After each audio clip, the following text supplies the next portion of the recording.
आणि एकनाथ शिंदे त्यांच्या गृह जिल्ह्यामध्ये म्हणजे ठाणे जिल्ह्यामध्ये स्वतःच्या पक्षाची ताकद मोठी करून राज्य पातळीवरती एक मोठा संदेश देऊ पाहतायत का याची चर्चा रंगतेय।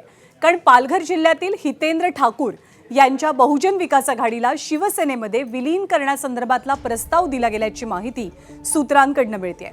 विधान परिषदेसह आगामी निवडणुकांमध्ये मतांची गोळाबेरीज वाढवण्यासाठी शिवसेनेकडून हा प्रस्ताव गेल्याचं कळतंय। शिवसेनेचे विधान परिषदेचे माजी आमदार रवींद्र फाटक यांनी आज क्षितिज ठाकूर आणि हितेंद्र ठाकूर यांची भेट घेतली।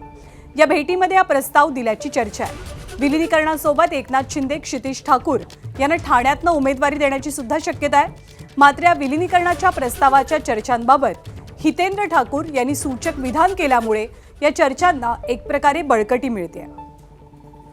तर विधान परिषद निवडणुकीत बहुजन विकास आघाडीचा शिवसेनेला पाठिंबा मिळावा यासाठी रवींद्र फाटकांनी भेट घेतल्याची माहिती हितेंद्र ठाकूरांच्या वतीने दिली गेली आहे।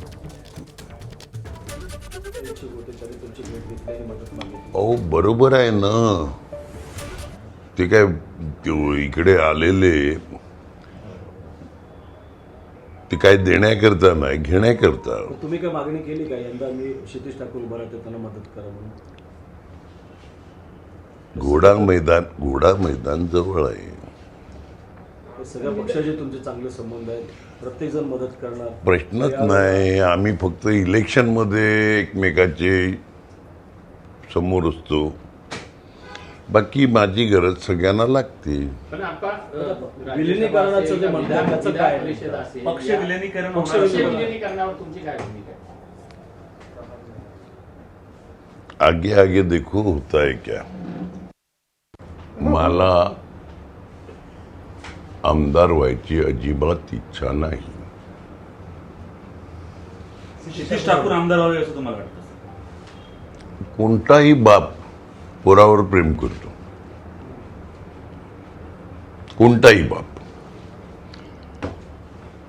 माझं काय क्षितिजचं वाकडं नाही, पण वाकडं असतं तरी बाप म्हणून मी पोराच्याच पाठी उभा राहणार।